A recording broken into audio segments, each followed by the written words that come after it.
Welcome to the most listened to show on the internet. Welcome to AEG. I am your host with the most, JB, and I have a special guest this week, and his name is Rob. How's it going? And we also have Goose. Hey, everybody. And Marlon. Hey, guys, what's up? All right, so this week's show, guys, we are going to bring it to the table, because with Rob here, we've been wanting to do this show for a while, but we are going to talk about... Our hot topic is going to be PUBG, Fortnite, and now with the announcement of Call of Duty and the rumor of Battlefield 5, we're going to talk about Battle Royale games and why we think they need to die. I mean, sorry. Let me. And there's your hot take. Yes. So, who wants to start? Because, I mean, obviously you just heard my opinion on it. I don't even... Where do you start with it, you know? Well, I mean... Who's got experience playing, besides me, who has played either Fortnite or... I was to say, I've played a decent... Obviously, we did Battlegrounds. Right. I've played a decent enough amount of both Fortnite and PUBG. I like both of the games. I do not... I just feel that even though they're really the only two, like, mainstream ones on the market... they're starting to kind of it's how open world games were last gen, where now everyone wants to throw in their hat into that, into that race. Right. We just had the well, it wasn't an official announcement, I guess, because Treyarch and Activision haven't even really come forward with it. But the main rumor is that Call of Duty this year is going to scrap its campaign. We're not going to get any sort of campaign for Black Ops 4. However, in its stead, we're going to get a version of a Battle Royale mode for Black Ops 4. So actually, let's start with that. How do you guys feel about that? What are your guys' opinions? I'll start. I'll kick it off. Okay. There's no bring it to the table this week, but I'll bat lead off again. Okay. Sounds good. So I think it was last week or 2 weeks ago, on this very show, I told Jeff that I would unequivocally get Black Ops 4, and right. that I would get the season pass content with it. Right. You and I were talking about that. I basically was like, oh, if you're going to get it, then I'm going to probably get it. And it wasn't even going to be a question. And now, I mean, it's still not a question, but as somebody who actually enjoys the Call of Duty campaigns, or the last 4 Call of Duty campaigns that have come out, I'm a little iffy on it. So the circumstances of the rumor is that Treyarch really couldn't get their house in order, and that's why they scrapped the single player campaign. And what they're gonna just focus their resources on multiplayer and zombies, and then Raven Software, who in the past has developed games like Singularity, and they did the most recent Call of Duty 4 Modern Warfare remaster. Yep. They're gonna focus on this Battle Royale mode. So how do I feel about it? I'm a little concerned, really. Yeah, I'm on the fence, honestly, now, more than I even was prior. So me personally, I'm concerned because I like the single player campaign. Yep. But from I guess financial point of view, it sort of makes sense for Activision to go this route. And the writing has been in the cards for a very long time now in terms of scrapping the campaign, the campaign portion of their 3-game package every year, because every year they release a game that has, and we spoke about it last week, that it has a meaty single player campaign, it has a very long in the tooth multiplayer campaign, and it has zombies, which all of these can really be sold for $60 a piece, right? I mean, I don't want to give them those ideas, but they're full of content. Yeah. But when you look at it from a game development point of view, the single player campaign would have gone first, because I'm assuming, based on how game development works, it's the one that has the most cost in production. Oh yeah. Because you have to think about mocapping the actors. You have to think about hiring talent, which does not come cheap, especially when a lot of these games in Call of Duty. Look at who they've got in the last few years. They get Hollywood. Exactly. They Hollywood had Kit Harington. Which isn't cheap. I'm trying to think of the guy that played the dickhead sergeant in World War II. I can't think of his name. I forget his name. He was in those. I know who you're talking about. He was in those Transformer films. Josh Duhamel. There it is. Yeah. But the point I'm trying to make. Oh, and also, according to Activision, the single player campaign, according to their analytics, is what people who buy these games play the least. Yeah. They said that. I think I was reading a statistic, at least in at least it was a statistics based on like Britain, like European numbers, but they said like 42% of people that buy Call of Duty play the campaign, and that's generous because I'm pretty sure in the U.S. it's probably a smaller number than that. Exactly. So the cost benefit isn't really there for them to keep it. It's not sustainable, really. So I guess why it's going this way. But what I'm worried about is not just so much Black Ops 4, but it's for the Call of Duty franchise going forward. Right. Does that mean that single player will be scrapped altogether, or is that something that they may even want to sell to us as DLC, which I would be totally against? That's what I'm kind of thinking. Yeah. Because they haven't come out and said, no, we're not doing a campaign whatsoever. They just said it wasn't up to par, so they're probably going to scrap it. Now, you think of these Call of Duty games, they're on a 3-year cycle. You mean to tell me that you can't get a campaign together in that amount of time? Especially when these are teams that have been making Call of Duty games for years. There are producers in Activision that know how to get this in working order. Right. So the excuse makes me think a little bit. Yeah, and my main concern about this whole situation was something that Gustavo kind of like hinted at, was that if they decide to, let's say that the Black Ops 4 comes out and it only comes as the vanilla version with Battle Royale multiplayer, and they're gonna say, okay, we're gonna add zombies in a later DLC, and we're gonna add a story-driven DLC plotline from the Battle Royale into the next DLC, and we're gonna charge you $15 to $20 for it. I'm like, no, that's gonna be a dick move. People are gonna pay though. There will be some like. I think funny enough, I've discussed multiple times in this show already. I think that I usually play through the campaign, and I very rarely touch a lot of the multiplayer. Like I'll dabble in it, but the campaign's usually where I spend the most of my time playing Call of Duty. I mean, look at World War II. I played the campaign, have not touched the multiplayer whatsoever. I think there's a small contingent of folks that feel the exact same way you do, who just get Call of Duty for the single player campaign alone, and they're going to be sorely disappointed with this one. See, I think of looking back when I worked at GameStop, yes, obviously the majority of the people that were buying it were playing it for the multiplayer. I'm not going to deny that whatsoever. But there was that. It's usually actually the younger people that still want to get Call of Duty but don't have Xbox Live or PlayStation Plus or something like that want to get Call of Duty and be cool like their friends but not have the ability to play multiplayer, so they only have the campaign. Yeah. And another thing that I'm worried about. This is a big blow to them. It is. And another thing that I'm worried about, and I'm going to try to shift it back to Battle Royale mode, is we've seen these games in Fortnite, or not. Let's not just focus on Battle Royale. Let's talk about these huge scale games, right? And I'm like, how are they going to be able to do that? How can they deliver in a Call of Duty? In a Call of Duty game when they're known for like fast-paced action, 60 frames per second, like can they sustain that? Yeah, exactly. Tight-knit, focused gameplay. It feels great on a controller.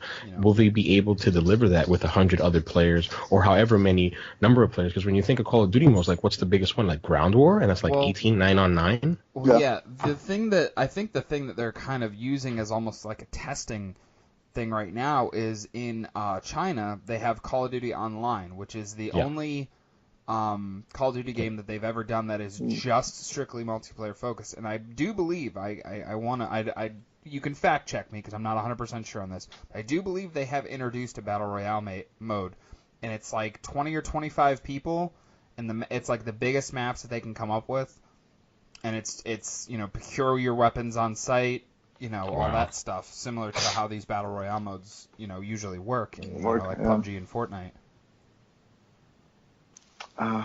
It's just it's in a way I'm like, okay, I'm curious about what they're gonna bring to the franchise when it comes to Battle Royale. If they're gonna up the way that the gameplay works at, or what other things they're gonna add to the game. Is it gonna be like the one thing that I love about Battlefield was that they added all of this environmental stuff into the whole 32 versus. And go ahead, Marlon. So I'm thinking, is it going to be another Battlefront just on the Call of Duty, or is it going to be like, like I don't know. It's just Well, see, there's a rumor going around too that It's going to be its own Battlefield separate 5, thing. yeah, it's its own separate thing. Battlefield 5 is going to be prototyping their own battle royale mode. Now with Battlefield, it's a little bit more realistic to kind of wrap your head around because some of those maps are enormous. The maps already lend itself to that type of gameplay in a sense. And I feel like that would be the real third party, AAA developer. That's what I was trying to think. AAA developer weight put behind a battle royale game. Because I mean, you look at like Fortnite and you look at PUBG. I mean, PUBG is, I mean, it's a small developer. They're, that's the only thing they've really ever done, and it was a mod from another. It was an Arma mod originally. It was an Arma mod, yeah.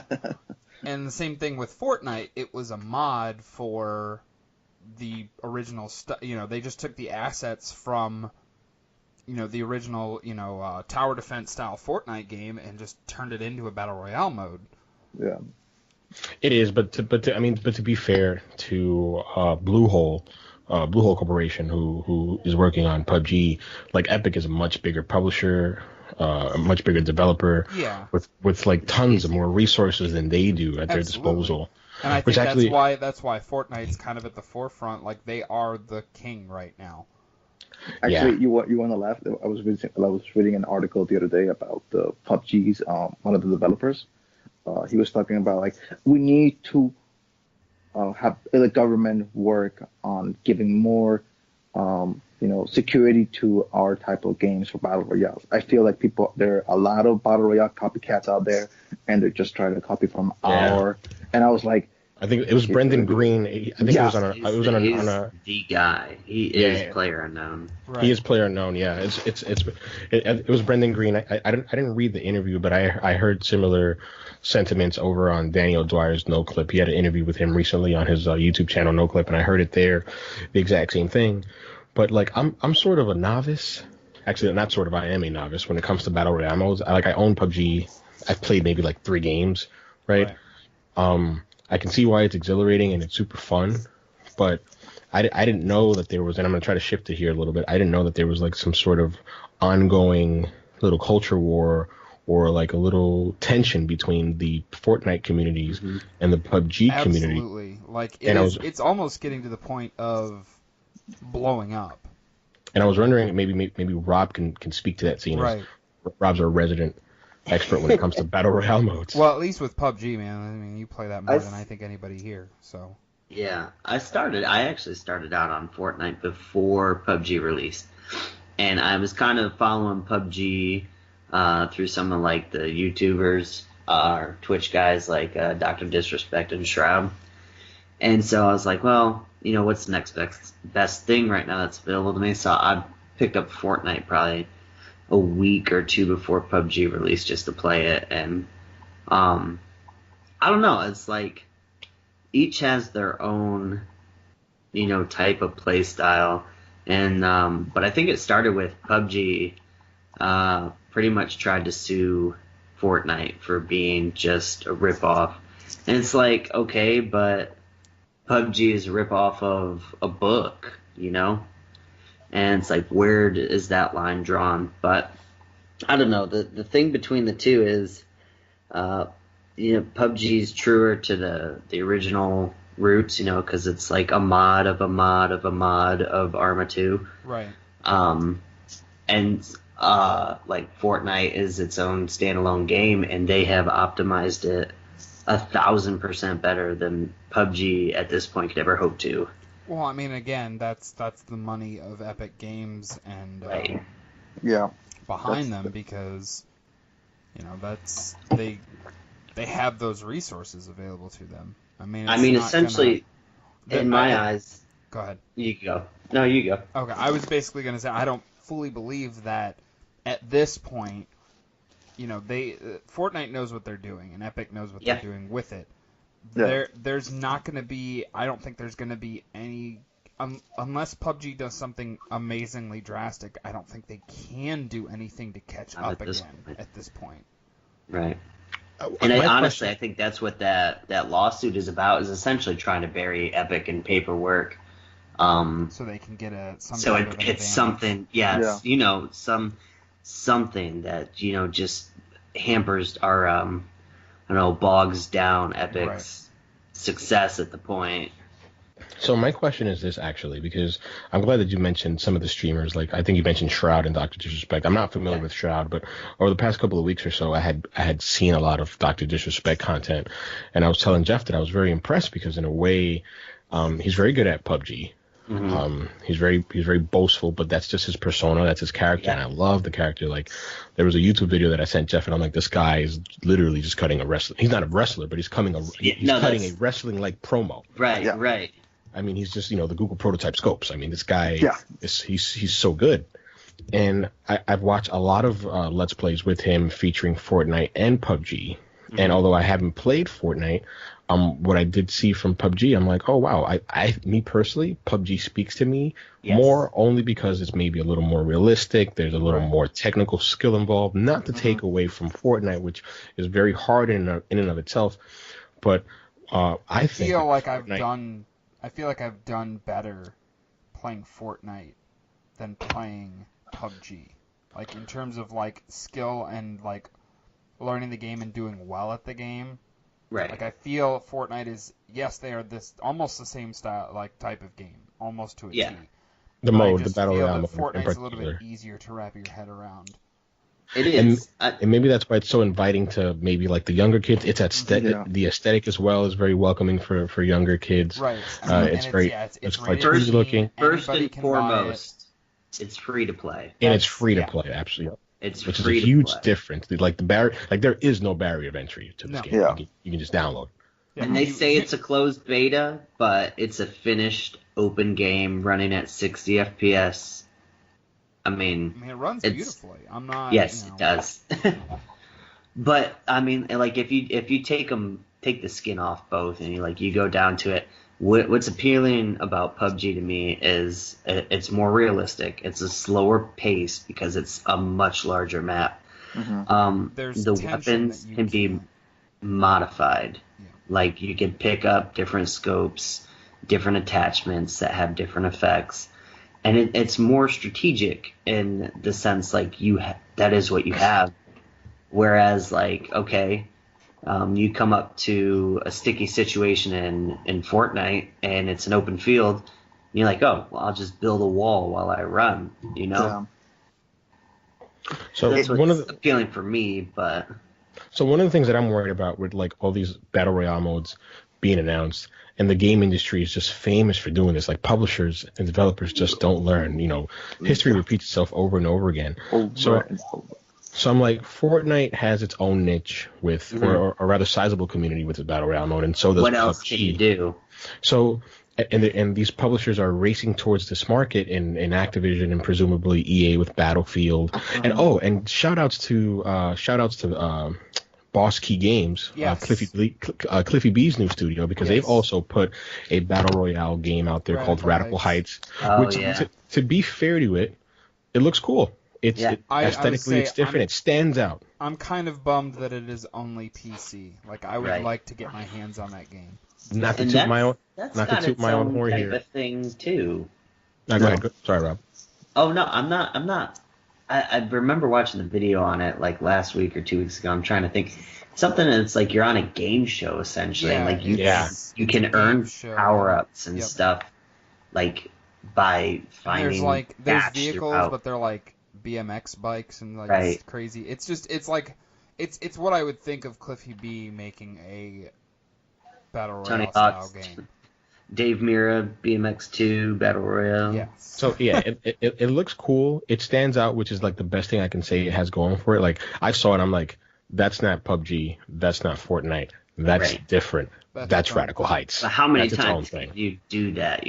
Exactly. That's the thing that I'm worried about. Like, like EA and Activision are rushing towards this market, and they're just going to water it down. Yeah, I feel like they're going to try to almost shoehorn, Call of Duty and Battlefield into this genre, and I don't know if I don't think they need to. I mean, but they could take their current games and just make them like a permadeath and you have Battle Royale mode, and it'll be fun. I mean, Yeah, I it's mean, not. like we've It already doesn't have to said. be its own thing, and especially Battlefield. I think it'd be perfect for it. Right. I was literally just about to say. I think Battlefield lends itself, like we've already said, to that style of game. Like, look at Rainbow Six Siege. It's a permadeath. You have one life per round, and Hmm. they've made it work. If they could just kind of take not just the gameplay of a battle royale mode, but the ideas behind a battle royale mode and put Right. it into a Call of Duty or a Battlefield. I think that would lend itself way more than just, like I said, shoehorning the style of game. I don't know how it's going to resonate with Call of Duty players The though, hardcore? because it's so fast paced and like, okay, you die, but that's a risk you take. Like in Call of Duty, you're always on the move. That's part of it, and it's like you can't do that And in in Battle Battle Royale Royale, they games. it's dialed back. It's a lot more methodical. Like you said, Rob, it's a lot more strategic. Yeah, I'm glad you mentioned that, Rob, because these Call of Duty players have been playing it for years, and when you change up the formula on them, you don't know how they're going to react, Right. right? So they're used to just being, dying, getting right back in the action a couple seconds later, getting, taking a couple guys out and dying again. Yeah. And to what Jeff said, like it is way more methodical and systematic. How are they going to be able to cope with that, and how will the Call of Duty community at large be welcoming to these type of new modes? But I don't know. We'll see. We'll see what Activision will do with it. Yeah. Yeah. I mean, if they decide to go on the route like Scum is doing with their, the new Scum game is coming out with, that's going to be a little bit too much on the nose. Like from what I read about this new Scum game that is coming out this year, I believe, they're adding a new metabolism feature, which basically means that you have not only it's a survival game, but it's basically not only you have to worry about weapons and your health, but also the way that your character eats. What game is it? It's called Scum. Scum. Yeah, that's okay. the one you were. Is that the one you that sent you're that like in the your group chat, body didn't you? heat matters? Yeah, your body heat. If you lose your Yeah. teeth, you basically have to eat through a straw to survive. And like the Isn't that kind of supposed to be like 1,000 players or something? It's- Some nonsense. it's just some like I just don't want to see 350. Activision It's or PC anything. only, right? Yeah, And is it going to Yeah. be like a battle royale style, like where It's you survival. die, you It's- die? No, it's super. I'm watching the gameplay on it right now, and it's super slow. And Yeah. you die, you die. yeah. Okay. It's super slow. But It doesn't it's- look like Battle Royale in the sense that I'm looking at the maps right now. It's not- Isn't, It's not like a battle royale in the sense of like. is it more like Bear it's more like a- Grylls? Yeah, more like a Maybe. survival game. I'll be honest, And I'm getting SOCOM vibes looking at this. Yeah. So it's looks, and from what I saw, it looks decent. It looks nice, but for me, when you're adding like very convoluted like game features into it, I'm like no. So I don't want to see Activision or anything I like think that. people will be into that though. There is definitely Gonna be- 100% going to be a niche of people that is into Oh that. yeah. Yeah, there's gonna be a contingent of folks. That's going to be a hella fun game to stream and to live mean, stream. Exactly. That's the market. Like we mentioned them earlier, but I think that's what kind of turned the tables for Fortnite. Yep. Is like Ninja, so Drake. right. So Dr. Disrespect, big streamer for PUBG, like December sometime got caught cheating on his wife, shut down the stream for a month. And it's about the same time Ninja really came on, and like soon after did the thing with Drake, and then they had the Amazon Prime, The Twitch Twitch subs, yeah. Prime. It was yeah. just like back to back to back to back. That, and then on top of that, it's like almost like a PUBG perfect going storm. through Yeah, going It's- through all the bugs, and like the main streamers were just shitting on it on their streams. Like, this is the worst game ever. Obviously still playing it, but yeah. I'll be honest, I didn't like that because it sort of felt. I mean, Ninja's doing his thing, but after that thing happened with Dr. Disrespect, it sort of felt like, hey, we're the kid-friendly version. You guys are fine over here. And then like, yeah. it sort of was ironic because then Ninja got caught up in his own controversy because I think on a stream he uttered the N-word by mistake or something. Right. And Yeah. people were trying to get on him then. Song, Yeah, he was singing a rapping. song, but I guess Ninja was too big to get taken down because he still rolled. Like, that's kind of, and this is actually ties into the topic really well. Because I think, honestly, the reason that these the EA and Activision are trying to get their piece of the Battle Royale The pie. is because I was reading an article that said that Twitch and like YouTube, people don't watch single player games anymore. No. They don't watch Let's Plays of that stuff anymore. They want to watch people be good at Fortnite, PUBG, Call of Duty, Battlefield, stuff like that.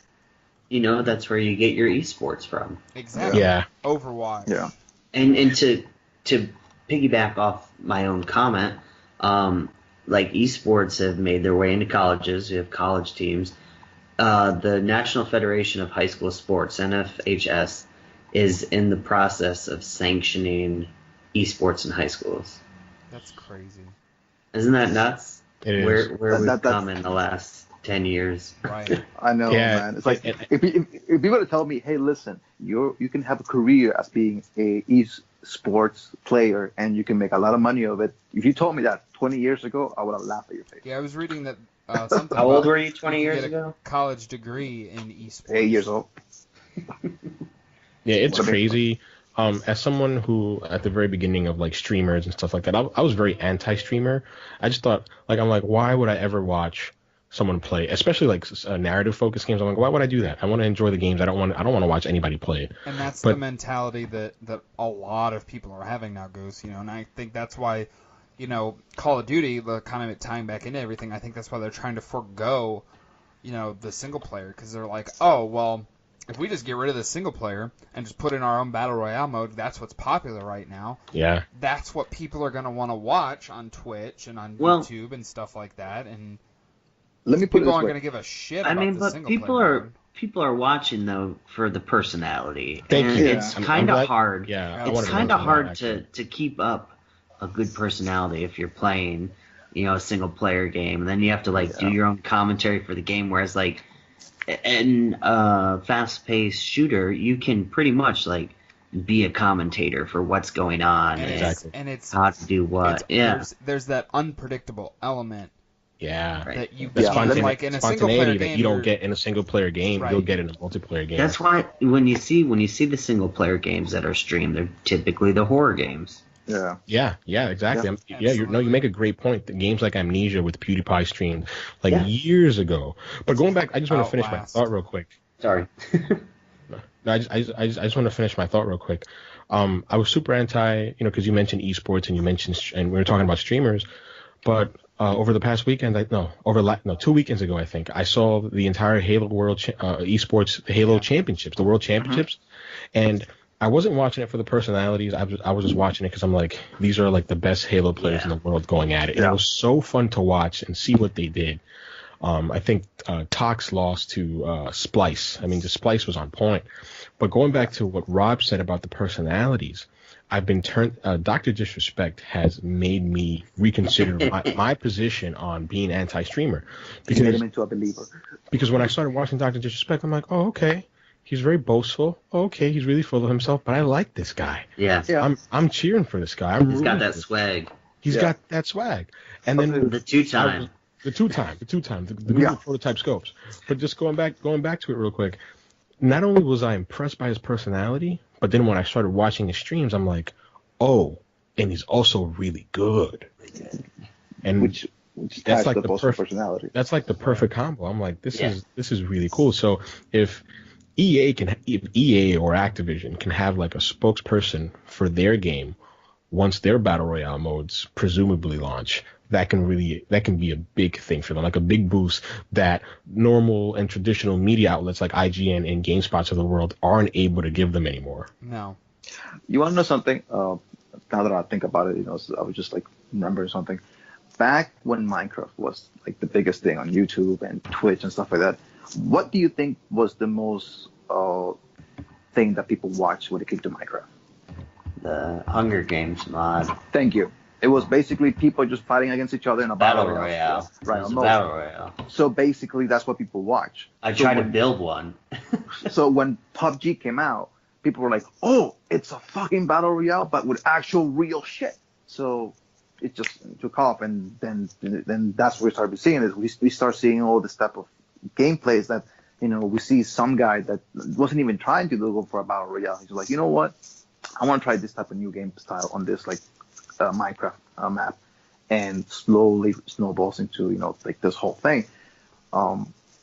Overwatch, like we have had like games like that for years, but now we have like one definitive like killer app that says, oh, we love this, so now everybody's trying to catch up with them, and it's just that's why I feel like it's just like a new trend comes up every year. Developers try to catch up to get a little bit of the pie. Another new trend comes up the next year, and everybody just wants to catch on that. And it's capitalism at its finest. Yeah, in the end, it's how about big is making the money. pie? That's the best question. That's a damn good point, Goose. How big is this pie? And we don't know until like Yeah, like, have the- like I've in a already battle had royale my mode, how are fair you going? share by. How are you going to monetize like a battle royale mode? I think of PUBG, and I'm like, Loot well, boxes. loot boxes, yes, but people, but to see the consumer is savvy to loot boxes now, and that's what I love. After the Battlefront 2 debacle. After the damn Battlefront right 2 they are. debacle, and that's what I love about gamers as a whole, where we like I was so proud of us in a sense, because I'm like, look at that, like that's the power of us uniting, for something, sticking yeah. together, and boycotting. It was a The really system- cool feeling. It was a great Be feeling. like, fuck you, EA. Like, And I'm like, man, if only we could just get together for other stuff and get shit done. But anyway, Right. I know. only the world can Cross-platform. come together about other things other than loot boxes and your fake shit in your fucking video game. And I'll say, and I'm gonna be the first to say it, because I did say that it was that 2018 was gonna be the year of the fucking battle royale. It So- will. You're right. So Called that Bungie, one. I'm calling it out. Bungie, quarter 13 before the end of the year, DLC, fucking battle royale, 64 player again, fucking- 64 player. Fucking that thing pretty good. help out, man. I I hard granted, a Destiny would lend itself to that because of the areas. Like, because of having those big open areas. I'll be honest, Yeah. I wouldn't want battle royale mode. Oh, I'm in not my- saying I would in my want it. Destiny. I'm saying it would lend itself to it. I know it would lend itself to it, but can you imagine the kind of salt I had to deal with? Fucking 32 fucking warlocks just throwing, like, no, thank you. I'm not dealing with that shit anymore. I'm done with that shit. So I think we can all agree here that like this pie, I mean, this is like a big bubble right now, and it could either just keep growing and just be really awesome for the players that enjoyed this game, or it could burst and just blow up in everybody's face. I don't That's think how- we're done yet, though. I think. So I think it's we're still- just getting I think it's started. still too early Yeah. to tell, especially with I don't think we'll really know the answer to any of the questions that we're proposing tonight until Battlefield 5 and Black Ops 4 release this fall. Yeah, I think those will be the harbingers of what's to come in terms of, hey, does it sell well? Are people willing to accept? And again, I think this is backwards on us as gamers, where we say, hey, if a game isn't X amount of hours, it's not worth $60. God, or that pissed me or off. if a game doesn't have a certain mode, it's not $60. Like I think it's the only medium that does that. Like we don't look at a book and say, oh, this book doesn't have X amount of pages, so I don't want to pay $15 for it, right? Or this movie's only an hour and a half. I'm not going to pay $12 Right. to go see it. dude, look Exactly. at this. Look So, at wait, this. let me finish my thought, Marlon. So that's one of the things that I'm just like, that's so weird. But to Jeff's point, I think when these games really, especially Call of Duty, because it always sells in 15 plus million, copies. So we'll And don't see how forget, much it it comes sells. out 2 weeks prior to Red Dead. Yeah. Yeah. So that's a big thing too. But anyway, go ahead, Marlon. No, I was just saying, like, I was got pissed at some guy on my Facebook for Podcast Beyond. We were discussing, like 16 of us was discussing, like, God of War and what we wanted for the game. And some asshole just goes on and says, listen, I am not going to pay $60 for God of War because it's a crappy-ass franchise. And for me, the game needs to have 200 hours of gameplay for me to enjoy. Look at The Witcher 3, and we're like, The Witcher 3 is a fucking RPG. What are you talking about? The Witcher 3 has a lot of side quests and stuff like that, but that's just the nature of the fucking game. God of War is a narrative-driven game, and we're getting 25 to 30 hours on a God of War game that lasted 8 hours on, PlayStation 2, PlayStation 3. It's a fucking wonderful game, and you look at God of War, and you pay the $60 for it, and you're like, I got my money's worth, Absolutely. But you know what? But I'll fight back on that. That business model, and I don't want to get into it because it's a completely different topic. But that business model isn't sustainable. When you look at Sony and they invest lots of money, and I'll give you two examples. God of War took 5 years to develop. Horizon Zero Dawn took 5 years to develop. Mm-hmm. And I'm just using examples here. God of War 3 was a $60 million game. Whether or not Sony made that money, I'm pretty sure they did. It's after, because it had a pretty long tail. But right, so that money, I mean, that business model isn't sustainable. I mean, if you think about it, you really don't see third-party publishers do these huge type of single-player games because not anymore because development costs have skyrocketed. Yeah. And you cannot monetize those type of games unless you put microtransactions. And imagine putting microtransactions in a God of War. People will revolt. I mean, they're not going to want that. Yeah. So kudos to Sony for taking look at WB with Shadow of War. Like people. There you go. People were like, "This is loot boxes in a fucking single player game. This is fucking dumb." Like, to be fair to them, it took them 6 months, but they're going to introduce a patch. You know. But again, Goose, you made that's another topic for another time. But yeah, he made a good point. But I think ultimately, like I was saying, I think we're gonna have to kind of play the wait and see game. We are gonna get a full Black Ops 4 reveal next month. I think it's like May. The 17th, yes. So I think the best thing to do would be revisit this topic again. Yeah. Around that time, once we get official word from Activision's mouths or Treyarch's mouths, are we going to see a single player campaign? I feel like they might reveal a Battle Royale mode. What's multiplayer going to look like? Because I've heard also that they're going to revamping multiplayer where it's going to be in the vein of Overwatch. I've heard those rumors too. So, what are we going to get this fall? I'll tell you this though. E3 it's going to be fucking E3 is going to be the craziest. Yeah. I just can imagine, like, I feel like they're Treyarch, and I feel like Activision and all this, like, publishers are just holding their hands for E3 just to, like, show players what they have, man. Like, and I feel like Treyarch, or at least Activision, they're gonna be like, here's a Battle Royale mode in fucking Black Ops 4, and they're gonna do like some big ass announcement in E3 for that. I'll tell you that. Like me personally, I'm disappointed in Black Ops 4 that's not gonna have a single player campaign, because I always thought that I was gonna get my Modern Warfare 4, well, not the original one, but I thought I was gonna get back to boots on the ground, modern times, and I'm like, that's gonna be Black Ops 4. Yeah, a single player campaign, and I was really surprised that that's not going to be that. Now that's another thing I'd like to see. Everybody was thinking they're going to do boots in the ground again this year because it kind of rejuvenated the franchise with World War II last year. But now, if they don't have a single player to ground that stuff, they don't technically have to. Yeah, you make a great point. Yeah, that's true. And they could make a Battle Royale with all different types of weapons and stuff like that from all different eras and genres, and they can go crazy with balls. Yes, because they don't have to stick to a specific time frame or timeline in the Call of Duty. Right. Well, so we'll see what they do. Rob, I want to give one more question to you. If Call of Duty or Battlefield did a Battle Royale mode, would it pull you away from PUBG? I think Battlefield might, just because I haven't played a Call of Duty since freshman year or sophomore year of college, so we're going on like 8 years. Gotcha.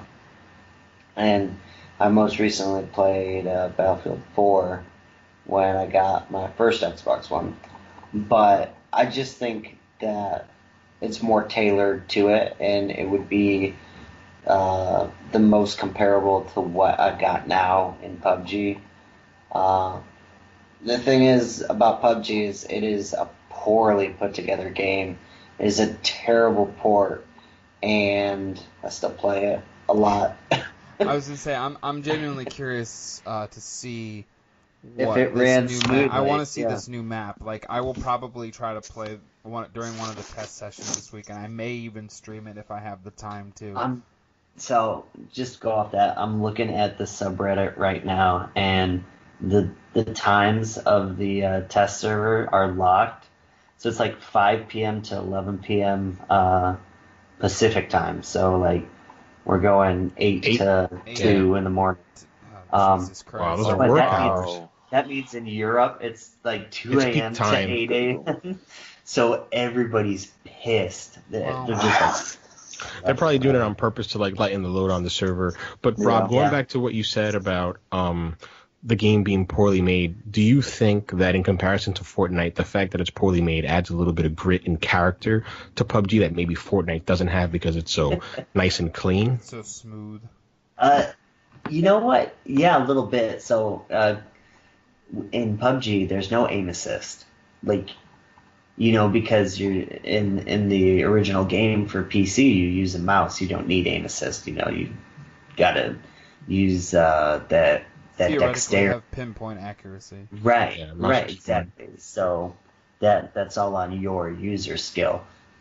So that is a huge like test of skill in PUBG, and I think that's kind of what makes it a little more competitive. And you're right, that grittiness. You got to learn to play with your system because like the differences in system to system are so like just vast. Like, so if you have an original Xbox, you can't drop any of the heavy places because your buildings don't load in. Wow. If you land on a roof, you just like bounce up and down on it until that's bad. 30 seconds. Basically. Yeah. But if you land in a more rural place, you can run right in through the walls and like pick guns up, but nothing's like loaded in. It's just this Play-Doh building. It's got a lot of jank. On the Xbox One X, it's everything's normal when you load in. It's how it's supposed to be. You hit the ground and it plays like it should. Frame rate drops aside, that is, but yeah. I don't know. I'm genuinely curious though, having this second map, because this is actually the map that I wanted to play, because they put out the map, I think, for PC right around the time of the launch. I'm surprised it hasn't come out for mobile yet, if I'm being honest. Because mobile PUBG runs so smooth. It's not even fun. That's really funny, actually. It's not. It's frustrating. Oh, well, I'm not... Okay. I mean, it's funny and frustrating. I'll give you that. No, I'm just kidding. So, I mean, what... I started this conversation where, saying that I feel like these Battle Royale games should die. That was mostly a joke. I don't think they need to be shoehorned into all of these franchises. I agree. I feel like they should stay, where the originators are. I think PUBG should, try as best as they can. I know they don't have a lot of, money because they're a smaller developer, but I think that they should improve on what they're doing. I think Fortnite should continue what they're doing because I honestly, for the most part, think that Epic is doing a fantastic job with it. They're always introducing new modes. They have all the cool loot. They have their monetization. They have a bunch of... Right, their monetization model is fucking phenomenal. And to cut you off real quick, Jeff. Yeah. I'm glad that you mentioned that because the fact that Epic has that big publisher money behind them. And kudos to them, really. They're able to deliver updates and listen to community feedback literally on a whim, lightning fast, and that's a credit to their game that other games don't have. Yeah, and that's where Bluehole's lacking. Yeah, because they just don't have the resources to be able to lightning quick fix things that are wrong with the game. It's a normal. It's what would be a normal development cycle for most multiplayer games, where you have this problem. Okay, well, it'll take us 3-4 months, but we'll fix it for you. Don't worry. It's what we see with Bungie right now. Yeah, Marlon, I know. That's what I meant by other developers. Yeah. But yeah, like he who should not be named.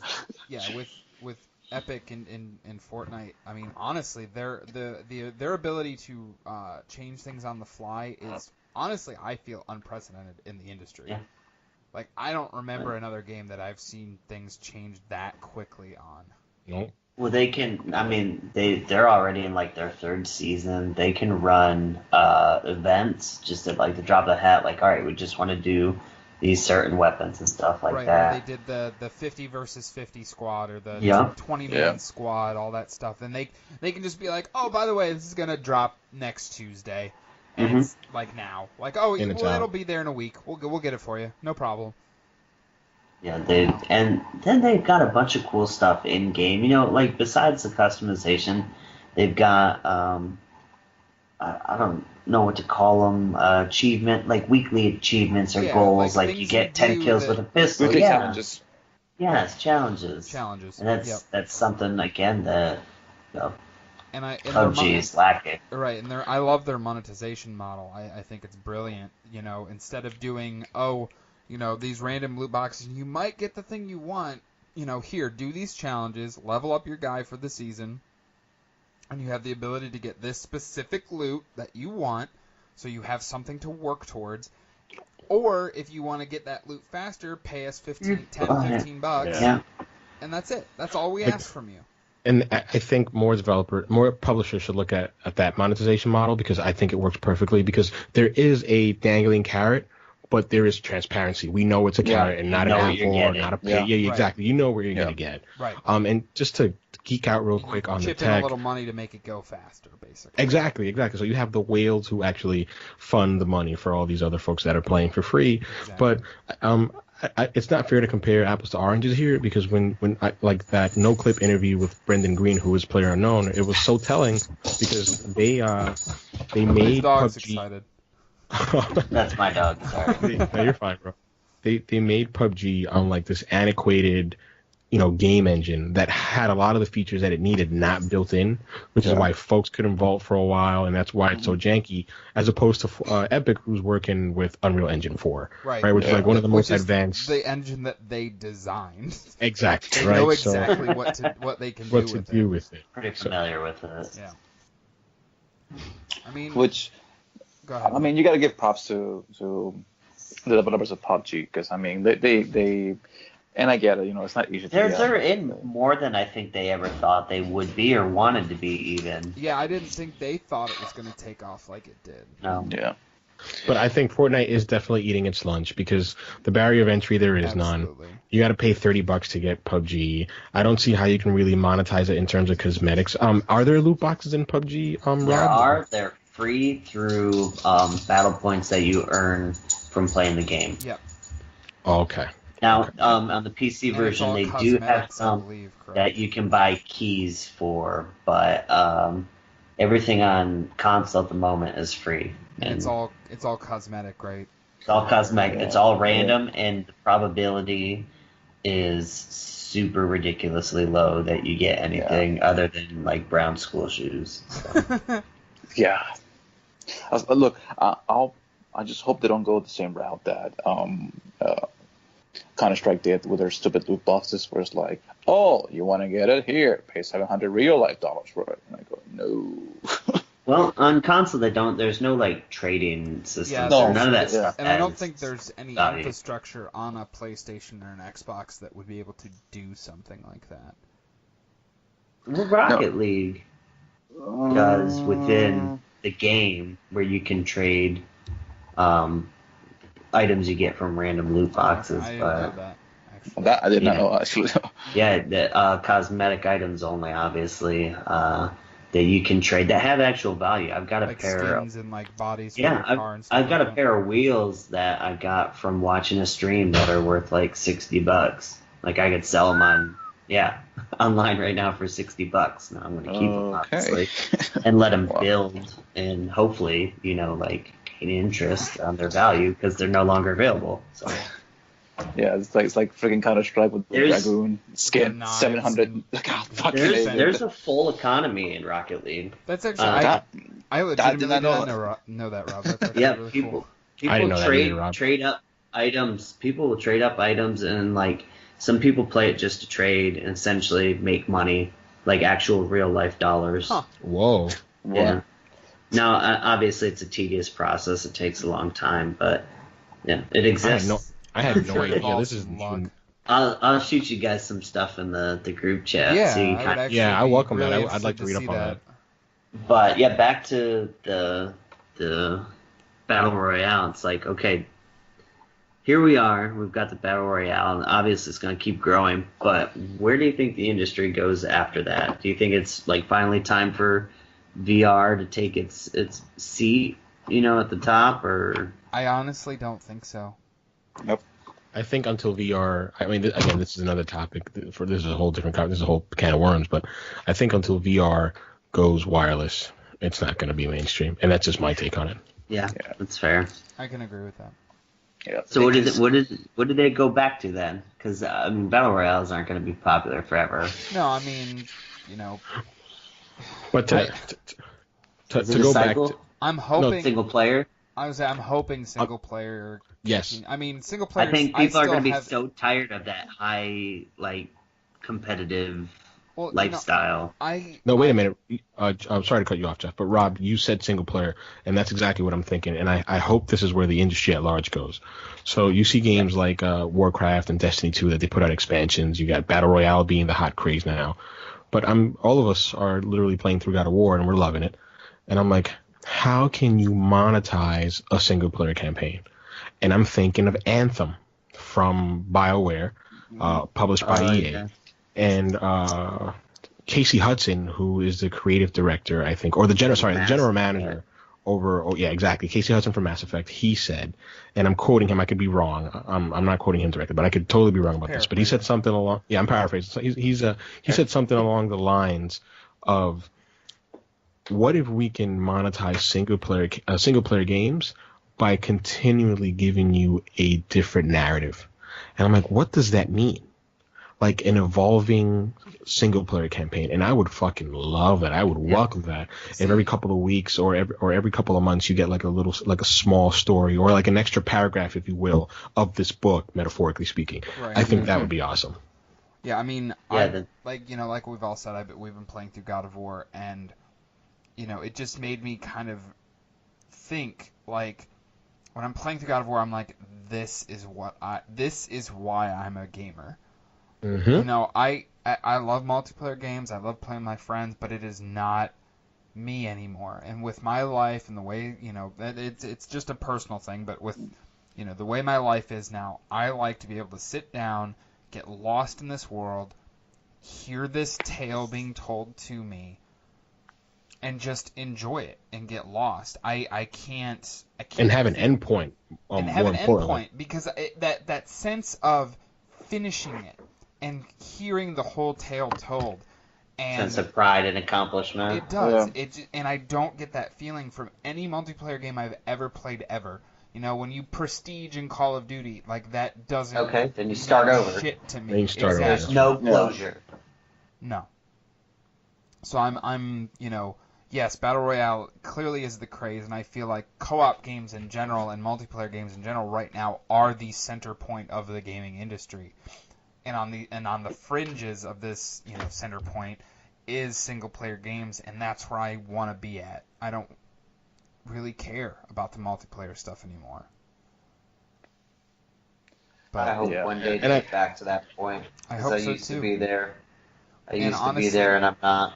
Yeah, and honestly, Goose, I think your, with Anthem, what you were talking about, if that is truly what Anthem is going to be, sign me the fuck up. Yeah. Yeah. I'll tell you this, man. I feel like BioWare really messed up. Yeah, who was the developer for Mass Effect? BioWare, right? BioWare. Yeah. But actually, it was BioWare, but it wasn't the BioWare team proper. It was BioWare Montreal. Yeah. Where the point.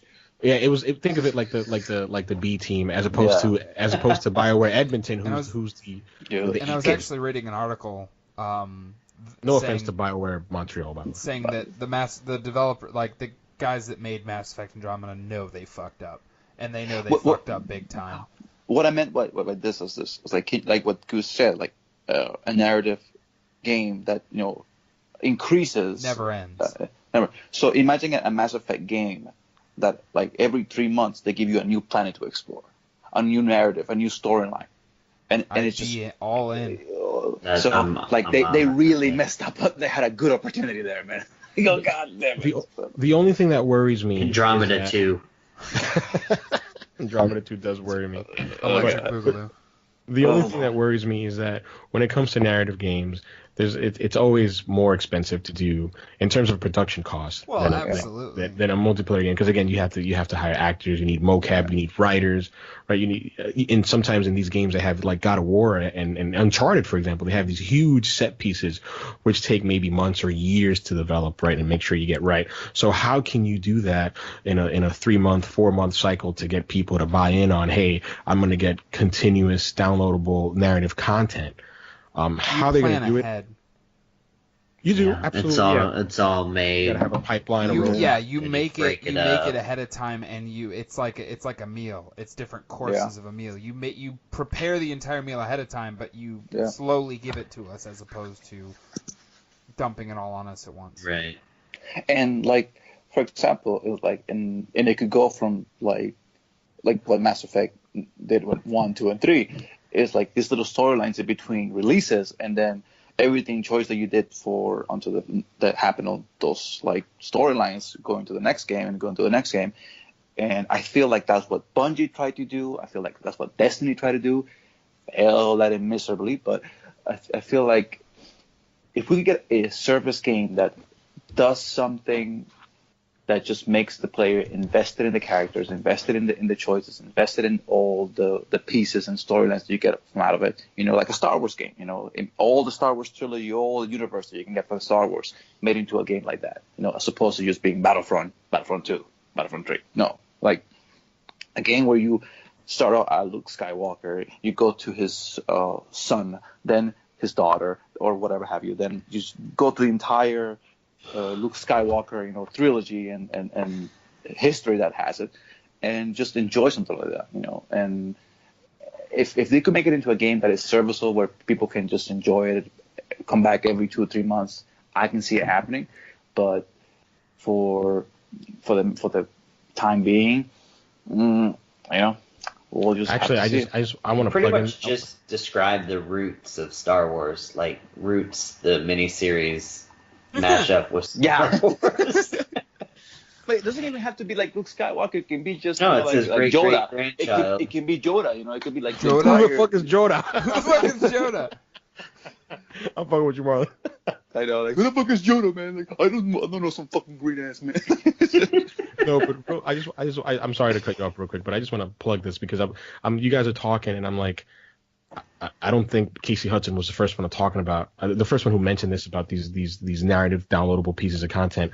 But I think a game to look out for, and it hasn't been announced, but they've been toiling it. They've been toiling away at it for a while now since BioShock Infinite released. Irrational Games closed, but a very small team of developers within 2K, led by Ken Levine, are currently working on a small game. And one of the things that he mentioned, and I'm glad I Googled it, he called it narrative Legos, where he discussed how designers can explore narratives that are nonlinear, replayable, and player-driven. So in that respect, I think Ken Levine's next game, whenever it is announced, is something we should look for in terms of how can publishers and developers monetize single-player content. Ken Levine is definitely a genius. Yeah. I personally feel he's a genius when it comes to narrative-driven story games. So yeah, I just wanted to put that in there. Yeah. Good plug. But I don't think we really have anything else to cover on the topic. Does anybody want to have any last sayings about it? No, not really. I'll have like one final word, which we're going to talk about it next week. But for folks listening to this during this week, you got to play God of War. Yeah, that's really the only thing to say. You got to play that game. If you own a PlayStation 4, you owe it to yourself to play God of War. And it doesn't matter if it's not a PS4 Pro or you're just playing with the regular PS4. The game is pretty as hell, man. One of the most prettiest games I've ever seen in my life.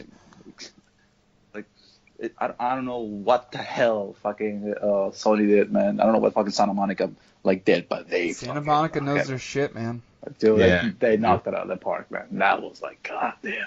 This is not the God of War. This is the God of pretty fucking games. But yeah, that wraps it up for me in terms of Battle Royale. Yeah, but we'll have a full discussion of God of War next week. You want to make it a spoiler cast? I want us to all finish it before we do that. If you feel that you can finish it within this week, Marlon, yeah. And if I can finish it this week, yeah.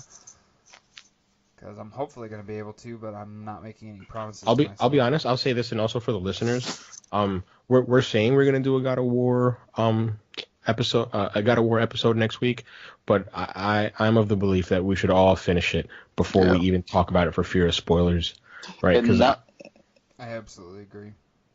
And not like a certain person that should not be named in this podcast that says, I already beat the game. And then my dear friend Gustavo said, okay, do you do this? Do you do this? Do you do this? It's like, no. Because I'm taking my sweet time. Like, when I got out of the one area I was in, they're like, oh, there's these 2 little side quests you can do. I'm like, you know what? I'm going to go do the damn side quest. The hell with the main mission.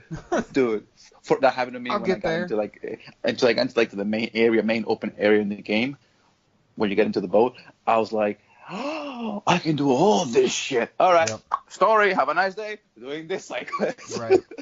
But yeah, I don't. I'm gonna try to avoid spoilers as best as possible this week.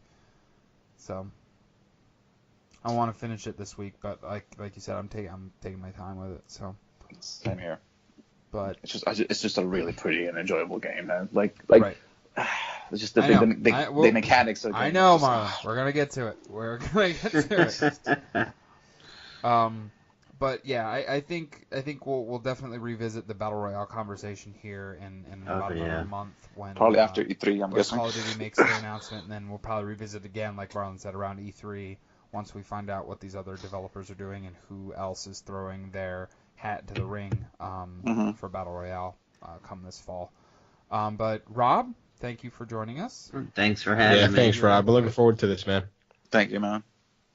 And as always, Goose and Marlon, I appreciate you guys spending your Monday evenings with me. No problem, brother. No problem, brother. But here to help you out. That's all we have this week, and until next time, we'll see you later.